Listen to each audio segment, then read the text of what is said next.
My girlfriend declared, "From now on, I decide when we spend time together. Stop bothering me." So I did exactly that. After 2 weeks of absolute silence, she suddenly showed up at my job crying, begging for help. I just said, "From now on, I decide when we spend time together. Stop bothering me unless I initiate contact first." That was the message my girlfriend Celia sent after I asked if she wanted to grab dinner Friday night. Not a discussion, not a request, a declaration, an ultimatum delivered via text at 11:47 p.m. on a Tuesday. We'd been together 9 months. The first 4 were incredible. She texted me good morning every single day, sent me random things that reminded her of me throughout the day. Photos, songs, memes, FaceTimed me at night just to talk about nothing, asked about my day, listened. Then month 5 hit and everything changed. She started taking longer to respond to my texts. Hours, sometimes a full day. Plans got canceled last minute. Always with a reason, always with an excuse. Too tired, not feeling well. Work was overwhelming, family stuff. But then I'd see her Instagram stories, out with friends at bars, at concerts, at brunch. Posted at the exact same time she'd told me she was too exhausted to see me, too drained to leave her apartment. When I brought it up gently, not accusatory, just concerned, she got defensive immediately. "You're keeping tabs on me.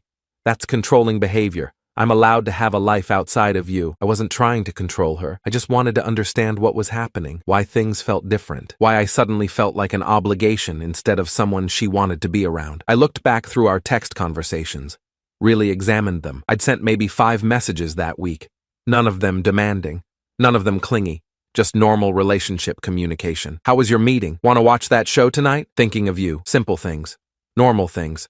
Things people in relationships say to each other. But apparently it was too much because her message came through like a hammer. "You're suffocating me with your constant need for attention. I can't breathe in this relationship. From now on, I'll reach out when I want to talk, when I'm ready, when I have the energy. If you can't respect that boundary, we need to seriously reconsider whether this is working." I stared at my phone for 20 minutes, reading it over and over, trying to find a different meaning, a softer interpretation. There wasn't one. I showed my friend Jonah the next day. We met for lunch. He and his girlfriend Rebecca had been together 6 years. Solid relationship. Healthy. The kind I thought I was building with Celia. "She's playing games," Jonah said immediately. Didn't even hesitate. "This is a power and control thing. She wants you anxious, wants you waiting by the phone, wants you grateful for whatever scraps of attention she decides to throw you." Rebecca agreed. She'd been quiet while reading the messages, but her face said everything. "She wants you waiting for permission to exist in your own relationship. That's not love. That's manipulation." "So what do I do?" "You could call her out, tell her this isn't okay, that relationships require effort from both people. Or," Rebecca said, "you could give her exactly what she asked for." I looked at her. She smiled. Small, knowing. She wants control over communication? Give it to her. Completely. Stop initiating anything. See how long it takes before she realizes what she's lost. So I decided to follow her rules, exactly, to the letter. That night, I turned off read receipts for her messages, muted all her notifications. No more seeing her texts pop up. No more knowing when she posted on social media. No more checking if she was online. I stopped initiating completely. No good morning texts. No "how was your day" messages. No check-ins, no plans, nothing. If she wanted control, she had it. Absolute control. I wouldn't bother her at all. The first few days were harder than I expected. Muscle memory is powerful. I kept picking up my phone out of habit, typing out messages and then deleting them, wanting to share something funny or ask her opinion or just hear her voice, but I didn't. I respected her boundary, the one she'd set so clearly. Instead of wallowing or obsessing, I redirected that energy. Hit the gym every day after work. Started going to this woodworking class I'd been curious about for months. Built a small bookshelf. Started reading again. Books I'd been meaning to get to. Actually living my life instead of organizing it around her availability. Made plans with friends I'd been neglecting. Jonah and Rebecca, my brother, co-workers I liked but never spent time with outside the office. My apartment got cleaner. My sleep got better. Work performance improved because I wasn't constantly distracted checking my phone. 2 weeks passed. 14 days of complete silence from me. Then my phone exploded. "Hey, what's up?" Celia texted. Thursday afternoon, 2:17 p.m. I was in the middle of a project at work. Saw the notification on my Apple Watch but didn't respond. Kept working. Didn't check my phone until 6 hours later when I got home. "Yeah, I'm good. Just been busy with stuff." Short, polite, distant. 3 more messages appeared immediately, like she'd been waiting. watching for my response. Busy with what? Why aren't you responding faster? Are you okay? This isn't like you. I didn't reply that night. Went to the gym, made dinner, watched a documentary, went to bed at 10, replied the next morning, work's been crazy. What's up? Over the next few days, it escalated. Her messages became more frequent, more insistent, more confused. Why are you being so weird lately? Did I do something wrong? This silent treatment is really immature, Adrian. The irony was almost funny. The same person who'd told me I was suffocating her with attention was now calling me immature for giving her exactly what she'd demanded. Space, distance, control. I kept my responses minimal. Polite, but detached. Not much, and been busy and just working on some stuff. Then the calls started. Late at night, sometimes past midnight, sometimes at 6 a.m. before work. I didn't answer. Let them go to voicemail. She left messages, some apologetic. Hey, I miss you. Can we talk?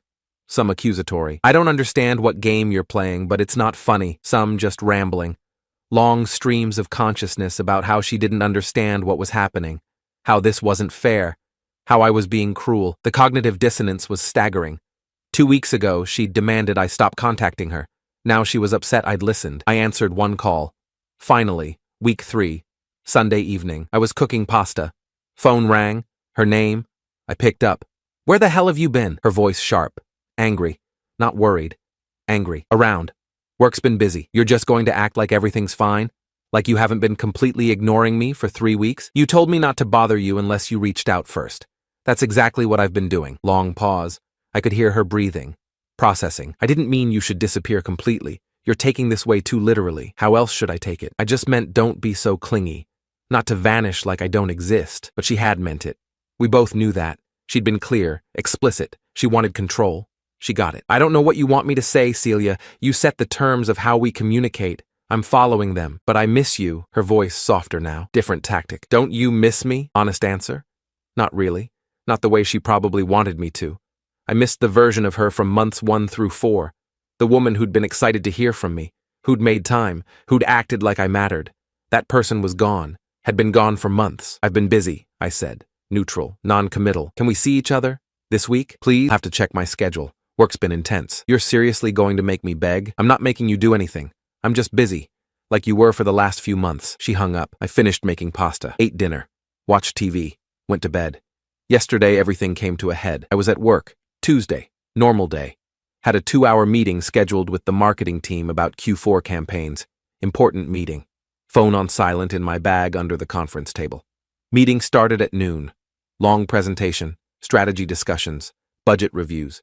The kind of meeting where everyone has opinions and everything takes forever. I checked my phone when we finally broke at 2:30 p.m. 11 missed calls from Celia, all within the last 2 hours. Increasingly frantic text messages filling my screen. Hey, can we talk? Adrian, please. I need to talk to you. This is serious. Why aren't you answering? I know you're getting these. You're doing this on purpose. Fine.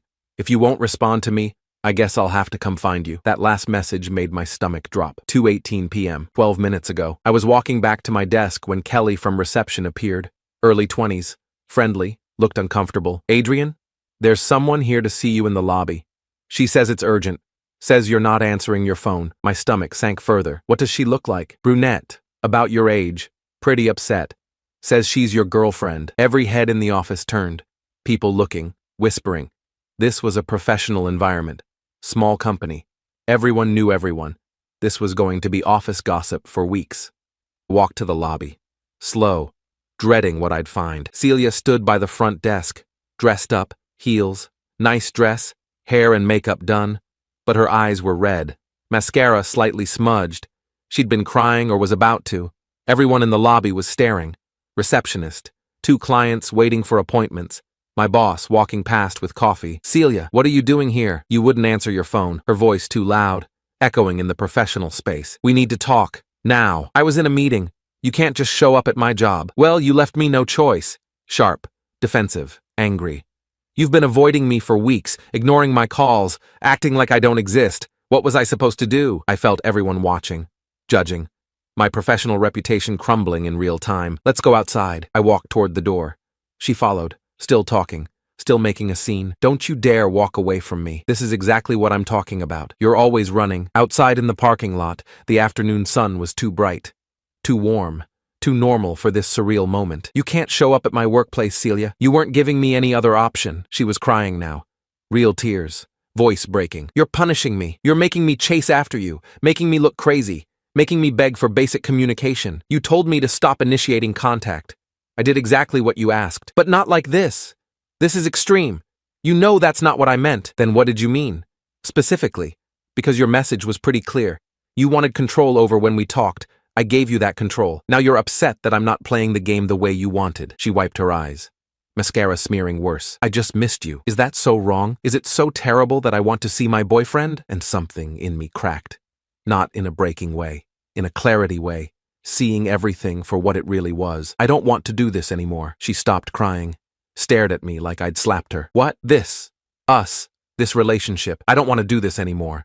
It's not working for me. So, you're breaking up with me? Her voice rising, shrill. You're breaking up with me? In a parking lot? After ignoring me for weeks? After making me come to your job like a crazy person? I'm ending a relationship that stopped being a relationship a long time ago. You wanted me on your terms, available when convenient, gone when not, waiting for permission to exist in your life. That's not what I want. You can't just end this. After 9 months. After everything. I already have. You're making a huge mistake, Adrian. Maybe, but it's mine to make. I turned and walked toward the building. Back to work. Back to my life. She called after me, voice breaking. Desperate now. You're going to regret this. You're going to realize what you lost. You'll come crawling back. I didn't look back. Just kept walking. Through the parking lot. Up the steps. Through the glass doors. Kelly was still at reception. You okay? I'm fine. Sorry about that. Don't be.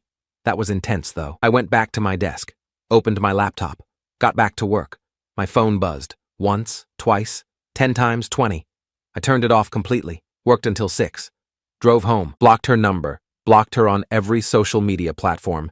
Email filters to send anything from her straight to trash. Clean break. Complete silence.